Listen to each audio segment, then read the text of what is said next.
What's up, what's up? Another day in the dollar here. Now we back at it again with another video. Part 2. Because we're in the same day. Yep. After when the smoke test. If you guys watched the video beforehand, yep, I found the problem. You guys want to know what the problem is? I'll show you guys. The problem. After when I was doing the smoke test, I was about to go with my boy to go somewhere. And then from there, I looked down. And then look at the serpentine belt. Oh, we could say serpentine belt, alternator belt. Yeah, it's on his last legs. So, yeah. So what I did was, I'm a little bit low on oil too as well.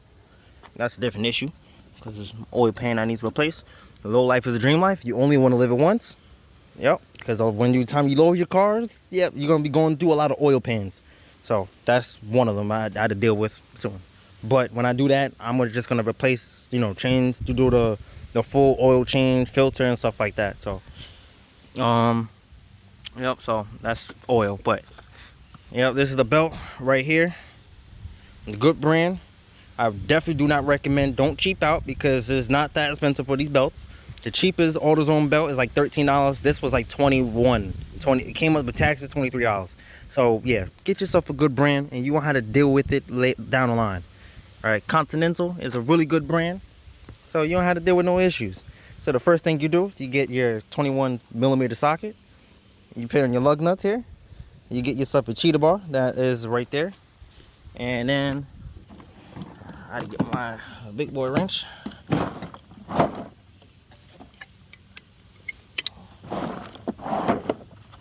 All right. And this is not a 21, but you can, an alternative for a 21 is a 13/16. If I'm right, yep, I'm right. So that's an alternative. If you don't have a 21 mil, you can use a 13/16, and that's the same size as a 21. So, all right.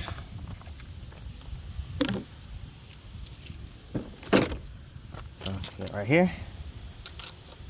And then right now you just want to crack a brick loose the lug nuts, and then all right.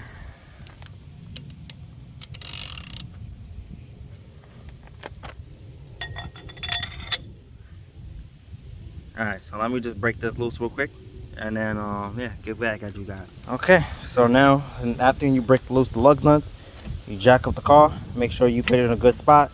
I already have it on a good spot already, so and you jack it up. Don't forget to get your jack stand support right there. Okay, so after you got your jack stand on, make sure that most of the weight of the car is on the jack stand and not on the jack, because you don't want this thing to ever go wrong, and then from there you don't have the jack or the weight of the car on there, and then if you have it like a little bit off or not on, and then let's say the jack do fail, it can fall, and then if you don't have it proper on it, then something bad can probably happen. So you always want to have the jack stand underneath the car, and make sure the weight of the car is on the jack stand and not the jack. And then from there you can have the jack on there for a little bit of support, but most of the weight is on the jack stand. So now what you do is, like I always do in these other videos, I definitely do recommend you guys get this. As you guys can see, is Harbor Freight brand Earthquake. Had this thing for a couple years. It's pretty good. The original battery is dead, so I had like a battery that's off of a drill that's works the same way, but only thing is it doesn't lock into place, so I kind of have to hold it in place. So it kind of makes it even worse, but it would do. So now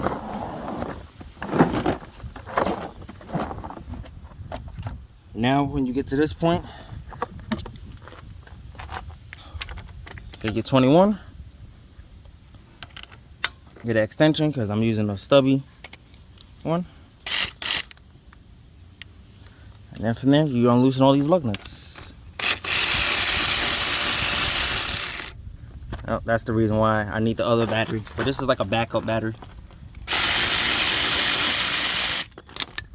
Ah, damn it.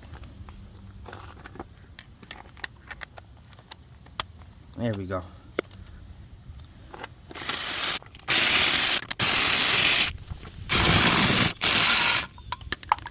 All right. Now just take all the lug nuts. Make sure you put it in a safe place so you don't lose them. In this case, I'll put them right on top of here. In this case, hopefully I won't scratch my hand. There we go. All right. And if you guys want to, for another safety measure, you could put that tire underneath the car too, so it could be a ×3 safety measures if when you're underneath the car. And look at these nice new rotors, as you guys can see. Sheesh, definitely needed, definitely needed. If you guys know, you guys know. All right. So, oof, I definitely have an oil leak. That's definitely something I have to go and look at down the line. Hopefully. Oh, that's not oil leak. That's power steering. Yeah, that's a power steering leak. Still, so ain't oil. You know, that's still power steering. A lot of power steering. Really a lot. All right, but we fixed that down the line. If it's leaking, that means you got fluid.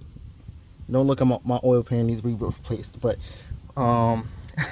yeah, I know about that. That's low life. So the first step you want to do is you take off this beauty cover right here, and you need a Phillips screwdriver to take off this clip.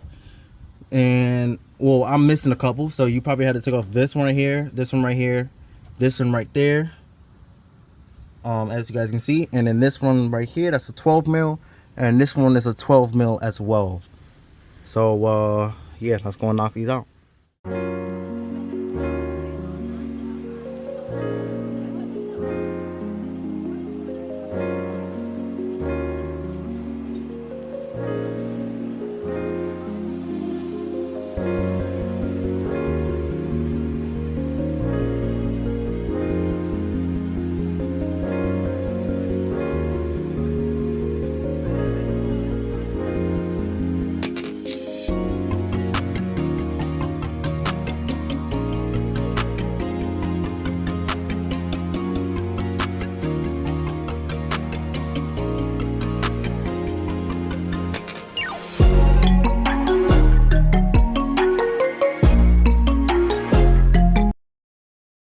Now all I had to do is take off this Phillips screwdriver. Sometimes this sometimes you can kind of like pop it out. Okay, so yeah, this thing is bad. I never replaced this. I owned this car for 5 years. I never replaced the belt.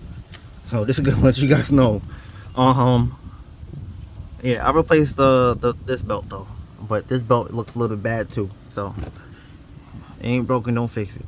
So so right now this is the tensioner. So you got to put, this is a 14 mil right here, right on the tensioner. So if you guys can see, this is where I'm pointing at right here. So right under there, you just take a 14 mil, you zoop that loose. But first thing you do is you got to loosen up the pulley nut too as well first. So after you just loosen up that a little bit.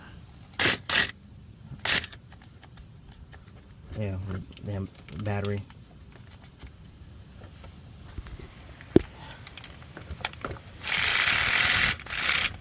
So you don't have to take it out, but just unloosen it a little bit.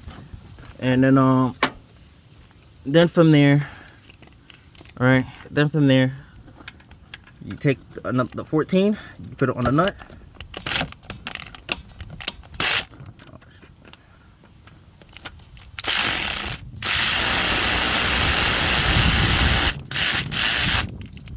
And then from there, you just zip that loose until you're able to get the belt off. So in this case, I'm able to get the belt off, and then it takes 1, 2, 3. Yep. So this is the old belt. So yeah. So this is the old belt. You guys can probably use this for something else, maybe. I don't know what you guys could use it for, but I don't know. You can use it as a hula hoop or something, or. All right. And this is, you know, Chris Fix. Everybody watch Chris Fix. Out with the old and in with the new.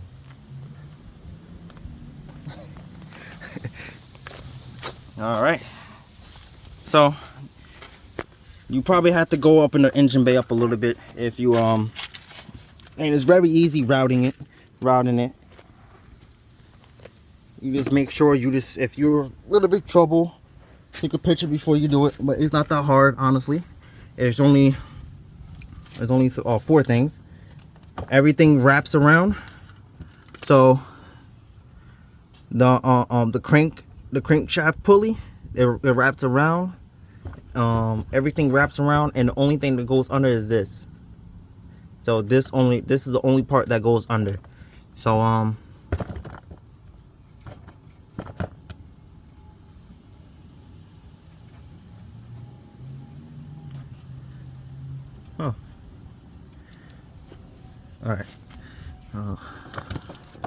right, so now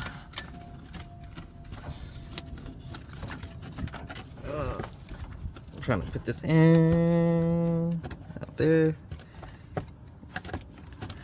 Using one hand. All right, there we go. So now after you do that, then you just wrap around the pulley. Goes like this, and then from there you just push this up. And if it's a little bit too tight, that means you have to unloosen up a little bit more. As in, for me, I just had to unloosen it up a little bit more so the new belt can go on.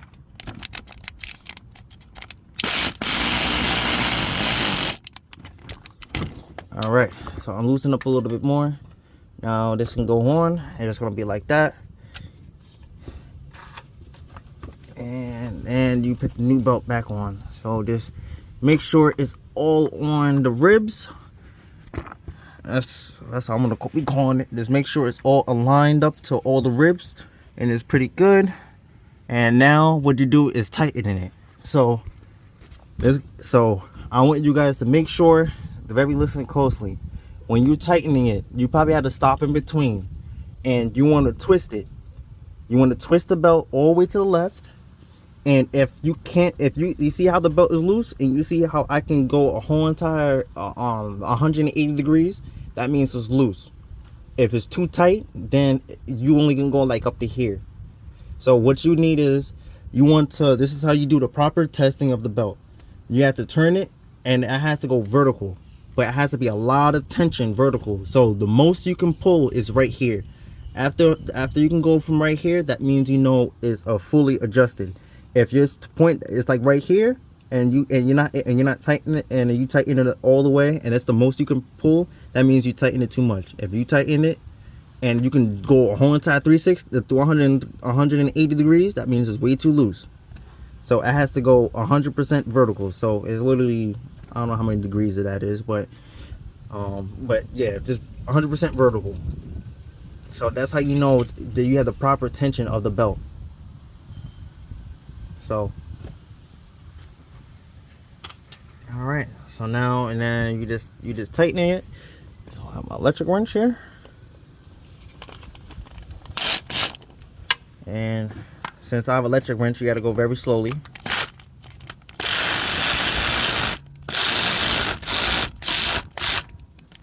All right. So, and then I tighten up a little bit, and then you see how I'm going a little bit far past. That means that it's still a little bit loose. So that means I have to still tighten up a little bit more. It has to be like this, 100% vertical. So the most I can turn is like this. So I just had to tighten up a little bit more, and then it's gonna be perfect.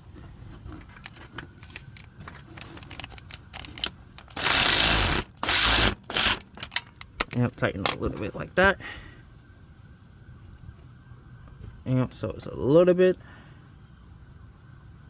So this right here, you could say is pretty much perfect.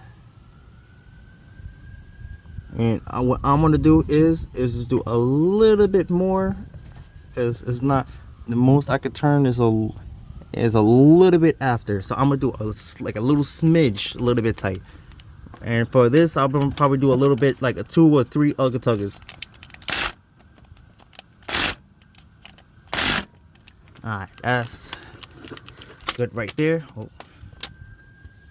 And then we test it out, and then see how it is. This is the most I can turn with 3 fingers, and it's 100% vertical.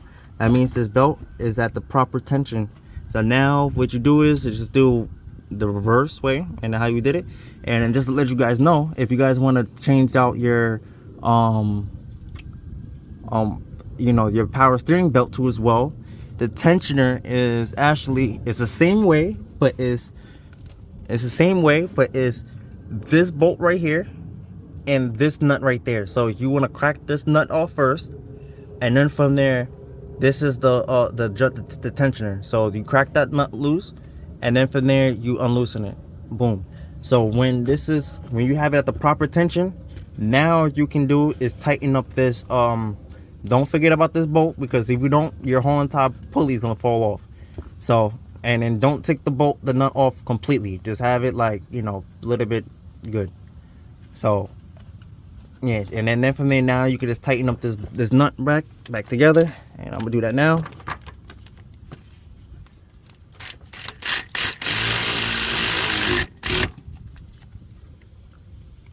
All right, and make sure it's a little bit. Oh yeah, that thing's tight. That thing's so tight, that thing knocked off the battery off. All right. So now what you guys do is the same way. Now you got to put on the beauty covers back in, and you guys know how to do that. I'm not going to show you guys in this video because, you know, because putting it on these 2 hands. So yeah, you just put your bolts back in, your clips back on, and then from there you just put back your wheel back on. Yeah, you just put back your wheel back on. And that's it. It takes 2 seconds. It's very easy how to change out a serpentine belt for a 3rd gen Eclipse. And then if you guys like the video, just like and subscribe. And then don't worry about the other things that's wrong with my car, because trust me, I know. I don't need you guys telling me. I got a lot of people telling me. I already know. I know the car is actually messed up. I know some things I need fixed. Remember, 264,000 miles this car has. 1,000 miles. So of course it's not gonna be perfect. It's not a Toyota. It's definitely not a German car, because that would have been, yeah, if this was a German car, this car would have been gone. But yeah, but just like and subscribe, and then I'll see you guys at the next one.